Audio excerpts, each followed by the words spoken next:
This is James Walker, and welcome to Real Talk, Real People. This is the podcast that turns the mic over to everyday people to hear what they have to say about the issues and problems we face as a society.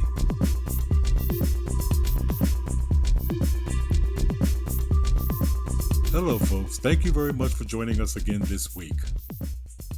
Did you know that there are 4,300 abused and neglected children here in this state?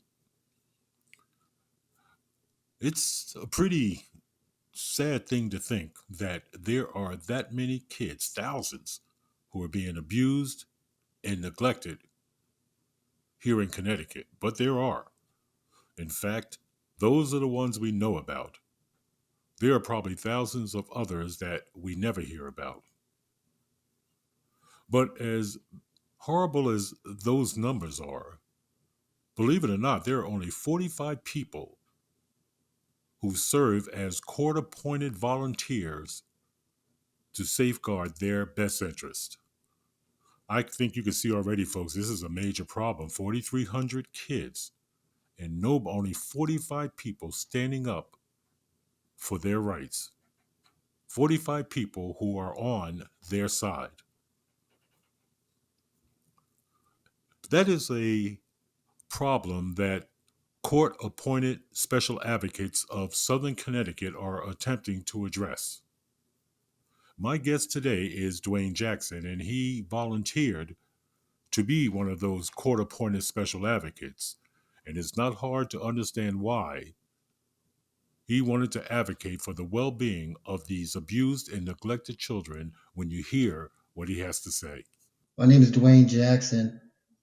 I became a volunteer for CASA largely out of my long time interest in helping kids of all races across many different age ranges.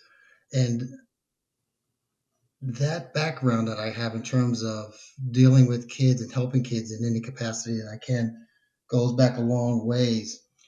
Certainly through my college days, through a certain program that I was working on campus, but mostly during my adult life, my later adult life, um, in a corporate setting where opportunities arose to get engaged with children either through a formal program like the I Have a Dream program in Springfield, Massachusetts, or informally by way of associates of mine through conversation asking me if I could speak to their son or engage their son in some kind of activity or conversation because they might have been on a wrong path or needed certain counseling that no male was available in their house to provide.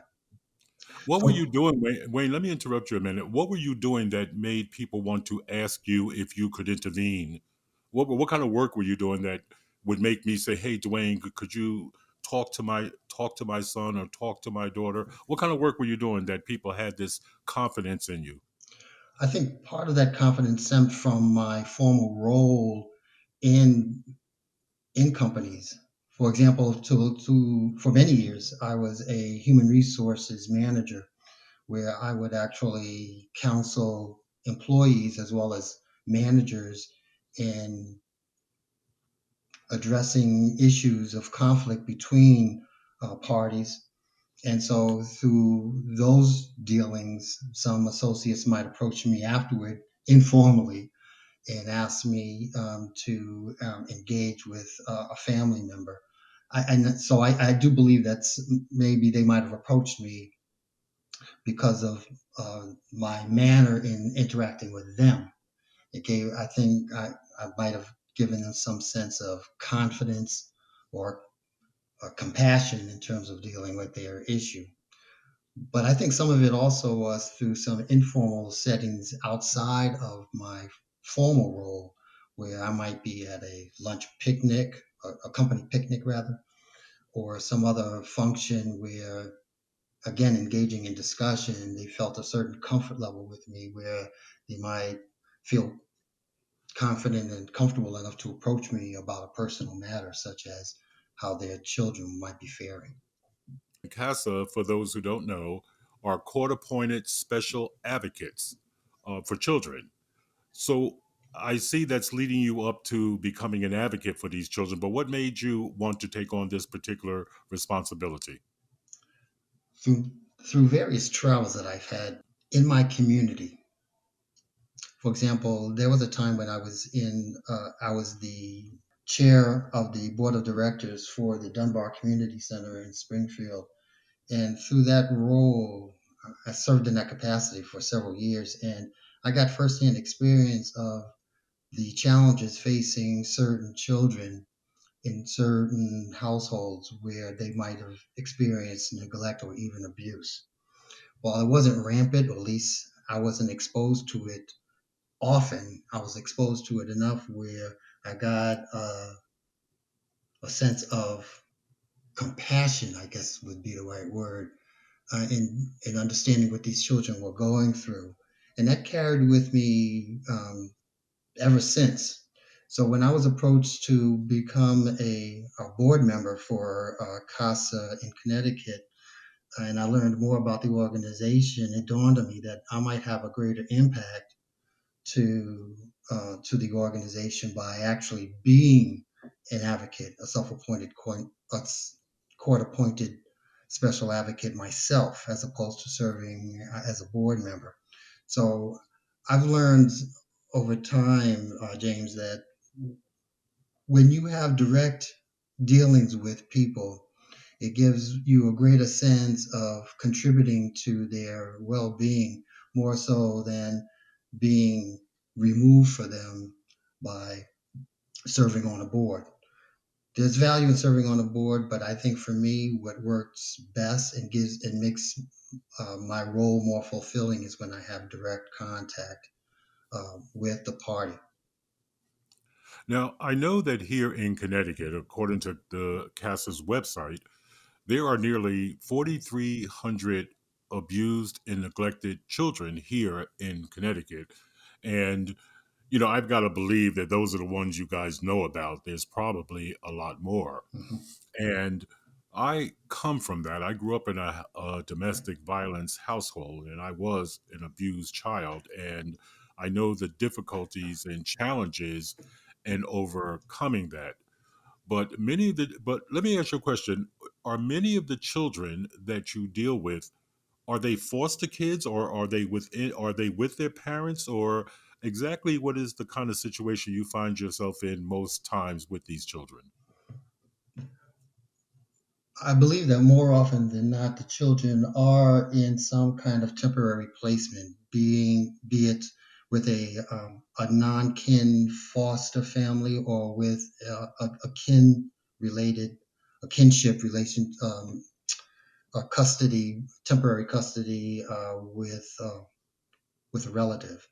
So in some cases, they are continuing to live with the parent or parents, but I believe more often than not, they are with some kind of extra parental, under some kind of extra parental control or custody.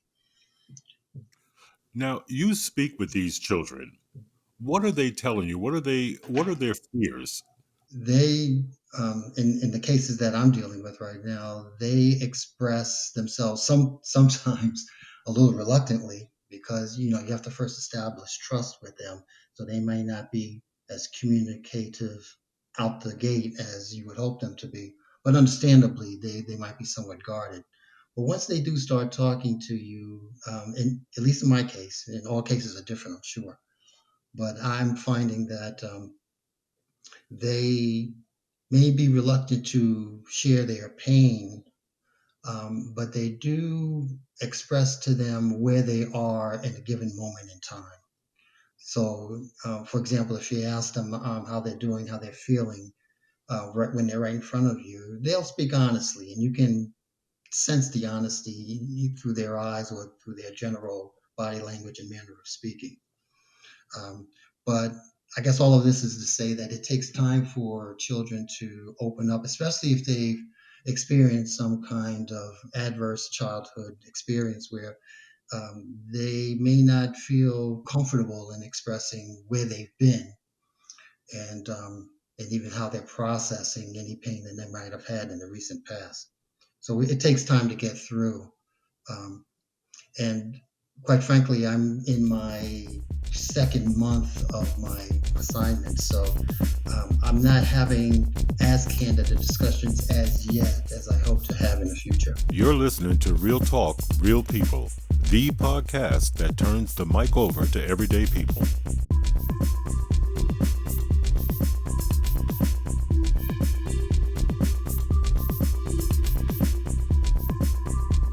Now, when we talk about abuse, are we talking about serious physical abuse, or what are we talking about exactly when we talk about abuse and neglect? Not feeding the kids on time, dirty households, just abandonment. What are we talking about? There's a wide range of neglect and abuse definitions. So I would say that all of what you just outlined in terms of examples certainly fall into that definition. So it can be as I want to call low grade, but I don't know if you can say low grade in a technical sense when it comes to neglect and abuse. But it could be as simple as the children maybe not taking care of their hygiene as is normal or typical. So they might come to school with unclean clothes or perhaps with an unwashed face or other evidence that they're not practicing proper hygiene. But it could also be very extreme where a child might show up to school with bruises around their eye or some other evidence of more severe bodily trauma. And then there are other ways. It could be verbal abuse that they might be experienced by perhaps being berated or demeaned in some capacity by a loved one. So I think what you outlined is a way of putting it that there's a wide range of ways that children might experience neglect and abuse. Now, do you and as you say, you're really relatively new to this, but in talking with your colleagues and other people who have been involved in this, are we talking bad parenting, or are we talking drugs? Drugs has led to these parents disassociating themselves, perhaps from their children. What kind of parents are we talking about? Do you get a feeling that they care for their kids, but they're just overwhelmed, or what exactly? What are some of the things you see there? I think it's all of the above that you just mentioned again and more. So what I'm hearing from some of my colleagues and what I'm experiencing even early on in my cases is that the parents can there can be an issue of drug use or drug abuse. In one case, I think that might have been an historical factor, but it can also be as simple as people not having the capacity, the awareness, even the training. Um, although training as a parent can come from various sources, but they just may not have the know-how or the intuition in terms of taking the right measures and doing the right things for the overall well-being of their children. So it can be a combination of things. It can be a wide variety of issues that contribute to a parent's inability, or in some cases, it might even be an unwillingness to take proper care of their children. Well, as I mentioned earlier, right now there are nearly 4,300 abused and neglected children in the court system, and it's my understanding that there are only 45 advocates who are looking out for their interests. So obviously that's a problem. Obviously, more volunteers are needed and more court appointed special advocates are needed. So, how does one do that? And what do they do once they become a court appointed special advocate? growing or expanding the number of advocates that are engaged, that takes I think, a coordinated, focused effort from various parties. So what you're doing through by way of this podcast is one measure that can help that process of inviting other would-be volunteers to sign up and get involved. But certainly, people in the capacity as volunteers right now can spread the word in terms of what they are doing and the benefits that they're seeing, not only to the people, that is the families and the children themselves who might be served, but also how it can help them. One thing I'm finding is that, I discovered this some years ago, James, is when you give over yourself um, to a child particularly, but to anyone, when you help someone, in some ways you're helping yourself. And so, while giving to the community, giving to children, giving your time, talent, and treasure can be a reward to others, and may perhaps symbolize some kind of selflessness uh, about you, it can also be a very selfish act because of the return you reap, and feeling a sense of contribution, of being, of offering and giving something of value to the benefit of someone else. So I think, to the extent that we can share our experiences, not only from the standpoint of giving, but also of receiving, I think that might entice others to join the fray as well. So, if I wanted to become a volunteer, what can I expect to be doing to help a child? Let's just say that I'm now I know that there has to be training. I'm assuming that there is some training to do this. But once that training is behind me and I've now been assigned a family, what am I expected to do? With regard to the training aspect, you're right on. The training is very extensive. As a matter of fact, the training involves 30 hours minimum of training that's conducted by way of self study, assignments, homework assignments, as well as classroom interaction. And in today's times, given the pandemic, a lot of that classroom instruction is being performed online, but it does, fortunately, involve group sessions so that you are interacting with your co-volunteers or co-trainees online. So you're not operating from your own perspective, and you're getting the perspective of others. But once you go through that training, um, you can expect to, within a fairly short period of time, be assigned to a child, and maybe over time, maybe even another child.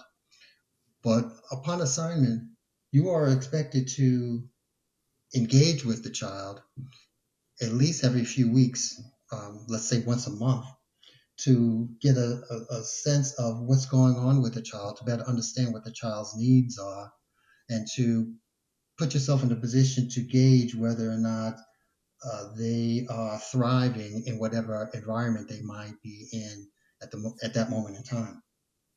But the other thing you're expected to do is to have enough sense of the child's development and where they're going in terms of where uh, who has custody of them, to make an ultimate recommendation, or at least to share your perspectives in terms of whether or not that particular situation is sustainable. And in that regard, the other thing you're on the lookout for, and you will be reporting on periodically to the court, is to what extent a whatever permanent placement paths have been established, that they are still lucrative. Or, to put another way, if there's a, for example, an anticipation that the child will be returned to the parent once the parent completes certain court ordered activities or steps, then you might be in a position to either validate that recommendation in terms of its being still tenable, or you might make an opposing or a different recommendation because of what you're witnessing. I would say in that regard too, then the expectation is that when called upon, you would prepare a report for the court to share your thoughts and findings in terms of how their current relationship is proceeding, how they're thriving or how they're faring in their current custody, and to what extent or whatever reunification or change in custody is being considered, that those plans are still appropriate and lucrative. Do you feel you're making a difference? Right now, honestly, I would say no, but I say that only from the context of my only being a few weeks into the process. But I would say also that even though I don't feel I'm making an impact right now, I strongly anticipate that I will, because I do see the promise of having ongoing contact with the children and the other related parties. And through the conduct of those conversations and those contacts, that I will be in a good place to represent the child going forward. And that in itself should demonstrate some level of impact and value in what I'm doing. Well, Dwayne, thank you very much for speaking with us this morning. Is there anything you would like to add? I would only hope that anyone listening to this might be compelled to go online, just Google CASA Connecticut, and you'll find more information in terms of what the organization is doing, what the role of a volunteer is, and you might find it in yourself to seek even more information and perhaps consider at least becoming a CASA yourself. You've been listening to Real Talk, Real People. If you would like to be on the show, have a comment about the show, or perhaps you have an idea that the show should explore, give us a call at 203-605-1859 or email us at realtalkrealpeoplect@gmail.com. And remember, start your Sundays with my column in Hearst, Connecticut newspapers statewide, and start your Mondays right here at Real Talk, Real People. Have a good week, folks. We'll talk again next week.